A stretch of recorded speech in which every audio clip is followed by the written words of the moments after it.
तुला राग असह्य होतो ना, आणि इतका अनावर होतो की समोरच्याला काय करू आणि काय नको असं वाटतं, आणि मग तू सरळ कुठलाही विचार न करता बोलत सुटतोस. हो ना? पण हा राग म्हणजे तू स्वतःच स्वतःभोवती लावलेली आग आहे, हे तुला ठाऊक आहे का?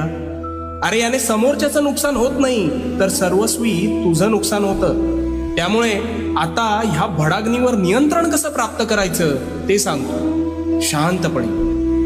तू रागात असतोस त्यावेळी तू सर्वात अविचारी असतोस, म्हणून तू त्या आवेशात हवं नको ते बोलतोस, आणि बोललेला शब्द हा कधीच परत घेता येत नाही. त्यामुळे तू समोरच्याच्या मनाचा विचार न करता बेफाम शब्दांनी वार करतोस, आणि त्याला तर ते लागतंच, पण त्याचा त्रास हा तुला जास्त होतो. मग जेव्हा तू शांत होतोस तेव्हा तुला वाटतं आपण फार बोलून गेलो का? हो,